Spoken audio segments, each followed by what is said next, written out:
What is up, everybody, and welcome to another author reading here at TBRCon2023. And today I'm joined by my friend, Mr. Biceps himself, Connor M. Caplan. How are you, buddy? I'm doing good. I never get tired of that nickname. It's just stuck, man. It works so well. Yeah, I like it. Yeah, but how you been? How's everything going lately? I've been doing good. I recently had I've had to try pizza because I hit 100 sales before 2022 of the new book, Nice.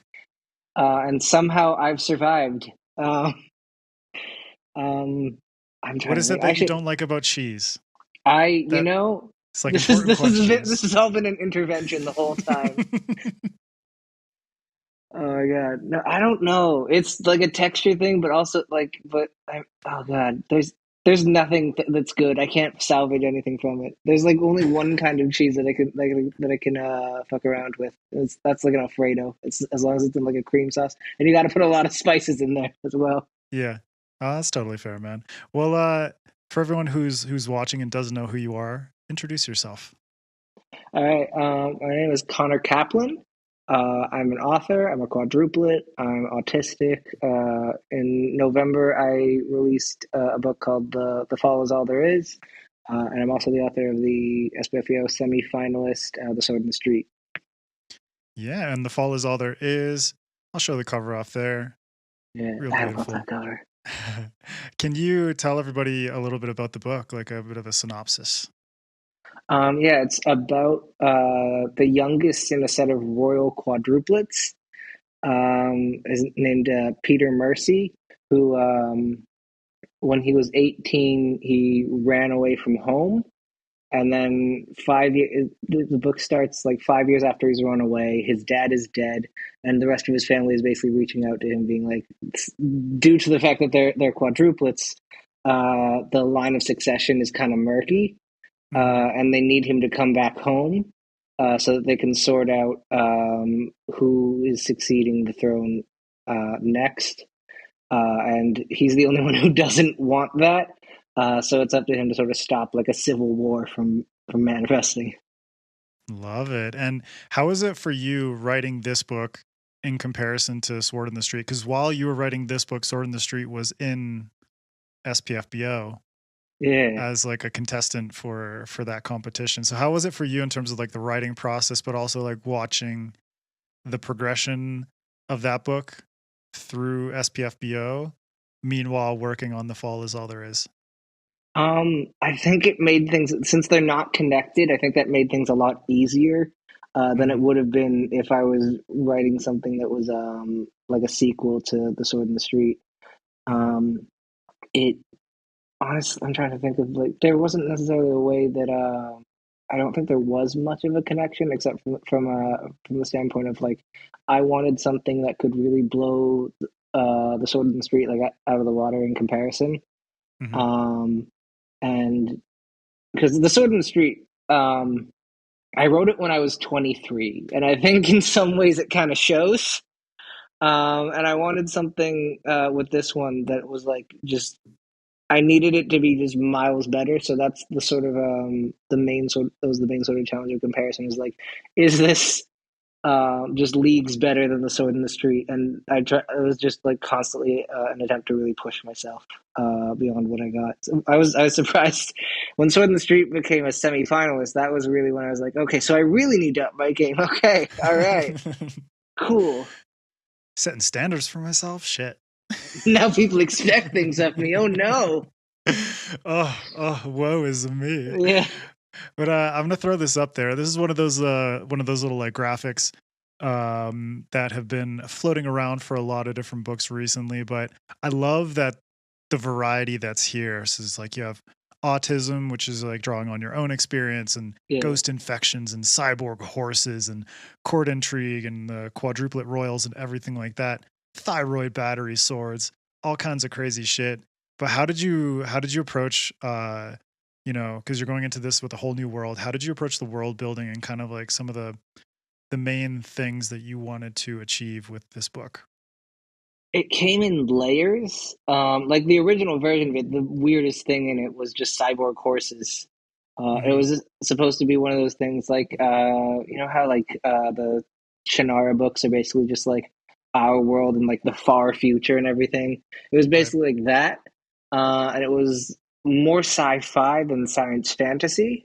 Mm, Um, I did. There was not a lot of sort of like there wasn't a lot of magic in there. There's still like not a lot of magic in it now, but at least not like there's no one flinging spells or anything. But as it progressed, right. it sort of if like you've got fantasy and you've got sci-fi. Oh man, I gotta figure out where the camera is on the sci-fi. We got fantasy and sci-fi. It started sort of edging towards the like that line between the two. Mm, It's really sort of started straddling that.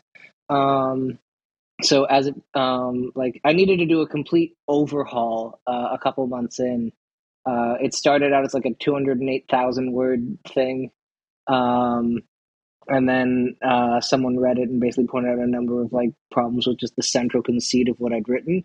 And so I think right. in February I started completely overhauling it, and like I was like, well, while I'm here, how much weirder can we make this? This is going to be my last chance to really fuck around with this book before I publish it. So like, what kind Yeah. of shit? What can I? I've been looking for months for a way to add lightsabers into this book. Those only came like a month before I published it or so, because I'd been writing a novella that was slightly connected that didn't actually end up going anywhere. Mm, Um, and it was like a pirate thing. And at some point, I remember writing something in there about something called a heartbeat engine, and I had no idea what the fuck it was. And then I realized, and then as I was writing, I was like, oh, there's literally a heartbeat for an engine. And then I connected that with a thing that I had written previously in the same novella, where there was a like something about ribbed hallways or something, and I was like, oh shit, is this like ooh. a creature? Is like, and then but no, there's concrete, so it's got to be like there's like steel and shit. Not concrete, I'm thinking of the wrong thing. Like not on a boat, but like it's there's like ribs and steel and just a heartbeat engine. What the fuck is this thing? And by the time I was ready to go back to the book, I sort of had a game plan for like, okay, this is a world where there's a bunch of weird sort of combinations of flora and fauna, and people are like using like can grow sort of meat shit and put it into technology, and there's just a bunch of Mm. weird things going on here. It all like arrived in like this weird convoluted tangle, I guess. I love it though, man. Because it's like, yeah, just I just appreciate it when people get weird. And you told me before Yeah. we're recording that you're gonna read some you know, a pretty weird section of the book, which I'm really excited to hear. But can you tell me a bit about what section you're gonna read and why you chose that as the one that you wanted to present to everybody? Yeah. It's not as weird as far as like the world is concerned. Um, I had a number of places I was considering reading from as to show off like how fucking weird this world is, and a lot of them are way over are either way too spoilery or part of something that's way over 10 minutes. Hmm. Um, so I chose something that's I wanted to highlight the sibling rivalry dynamic of it, because at its heart, this book is basically a family drama. Hmm. So I picked this scene in which Peter has three siblings. There's Ernoise, who is the oldest. Um, Edgar is second oldest. Then there's Desmond, and then there's him. And he has recently realized that two of his siblings, Ernoise and Desmond, have asked him to come home, but they're basically trying to keep him locked up. And he has recently figured this out and is on his way to Desmond's chamber to confront him on this. Awesome, buddy. Well, I will leave it in your capable hands. So All take it right, away. open the book. It was the early AM hours when I went to find Desmond. I wasn't about to get even a little bit of sleep beforehand, so neither could he. Mom had told me where to go. I made for the chamber as quick as I could, frustration building in me as I went. When you walk the same paths long enough, every landmark will just bleed into the background. Things that once grabbed your attention become ancillary data through the alchemy of repetition. You know what I mean? It's incredible how quickly a tapestry depicting some form of torture involving glass and a not insignificant amount of red thread can go from shocking to an empty symbol saying turn left here. But then sometimes that repetition ends. You spend a while away, and when you come back, you see that tapestry, and you just have to stop and look at it for the first time in a while. You realize it leaves you with some things to think about. Things like, who in the hell invented tapestries? I just want to talk, I promise. Who decided that the best way to convey your family history was via blanket fort? And perhaps more importantly, why was that the agreed upon best way if the goddamn medium couldn't even convey a decent picture? Who the fuck invented these things, you know? Was it Josiah M. Tapestry? Was that his name? And not only are these thoughts doing a bit of a huddle up in your mind, but then underpinning all of that is the sort of soul-crushing loneliness that can only be brought on by a brother and sister who have called you back home in the hopes that they can keep a sibling they don't even like in line. And you're mulling over how in the hell you let them drag you back, let them convince you that coming home was a good idea, despite everything you know about this place. You know? That general feeling we all go through from time to time? That bleeding, incandescent anger you can't help but stew in? So you take it out on the tapestries and all the old antiques and decorations. You want to tear down everything on the way. You wonder if punching a hole through the canvas paintings of your ancestors could be linked back to you. Your fists can't be that identifiable, surely. We've all been there. I tried to adjust my focus on the walk there, but no matter what I did, I kept circling back to thoughts like these. In my defense, it's only because I was extremely bitter. My ire infected every thought that dared to cross the periphery of my attention.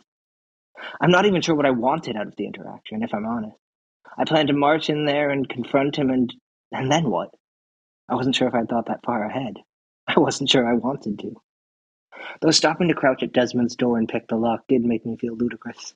I was boiling angry, my thoughts mired in a seething sort of fury, and stopping to fill up my time with that kind of minutia did feel a bit ridiculous. I had tried to trust him.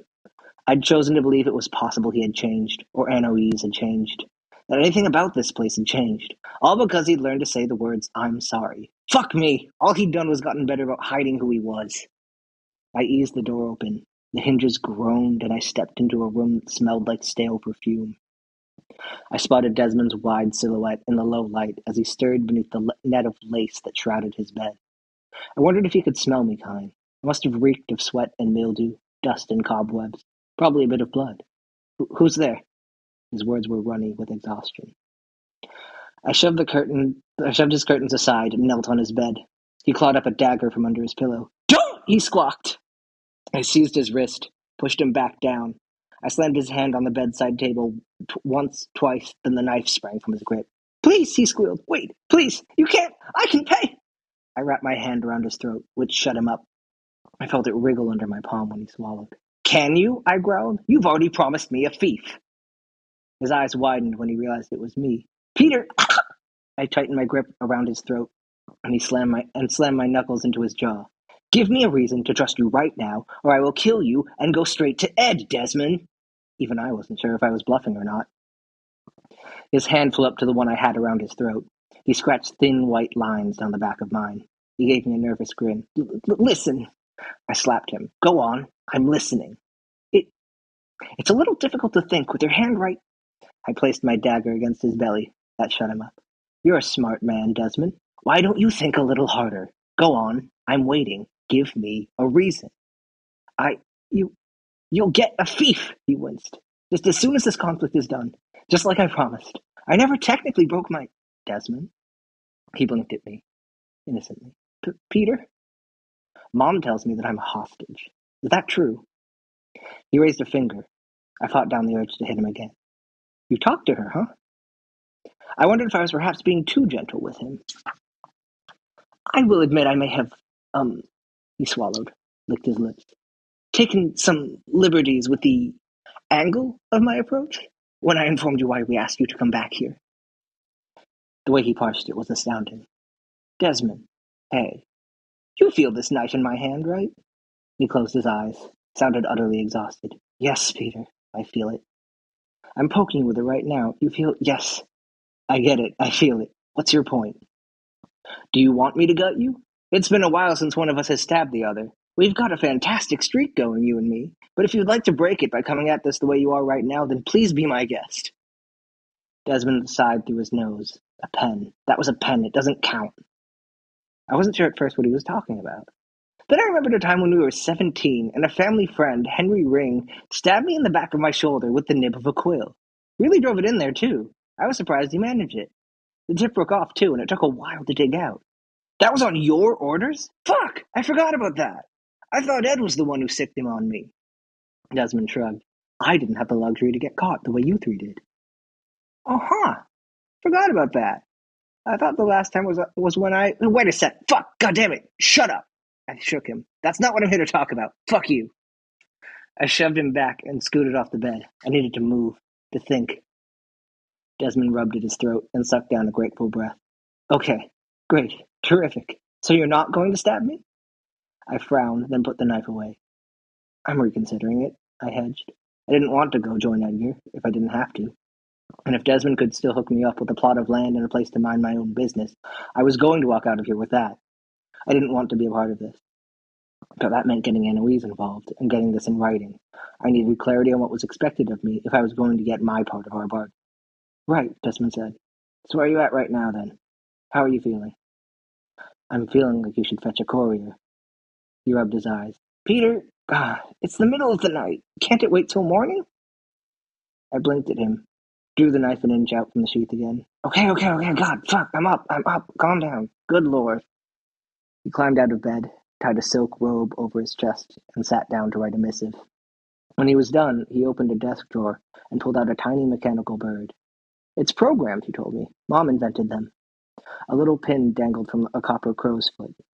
You just put the pin in the correct slot, right here on its belly, so it knows which door to go to, and the beak knocks. He attached his missive to the other leg. And they bring that to Eloise? I asked. And she sends one back, Desmond nodded. Mom's trying to find a way to build some capable of long-range travel. We pet this one with the backs of 2 fingers. These ones don't handle strong wind well. Pretty unreliable. Can't let them travel very far, so they stay indoors. I wanted to be impressed by it, but I was too angry at everyone and everything. Giving anyone props for the things they did well felt like ceding ground to emotions that were not anger, which was just about the only thing I was willing to indulge in at that point. He slotted the pin into one of the waiting holes, and the whole clockwork mass flew up, wings fluttering like a hummingbird. He tossed it into the air, and it took off in a swoop, sweeping out the door and down the hall toward the mastodon's rib cage. We sat in silence. I collapsed onto his bed. It was soft enough to make me want to lie down and go to sleep, but I couldn't allow that. Desmond had his elbow propped up on the desk, and he held his head up with his palm. You weren't supposed to find out, he croaked. How long did you think you could keep it a secret? Long enough to tell Ed that we have you. Eloise thought she could convince him to surrender that way. That's it. Great stuff, buddy. Good stuff. Thank you.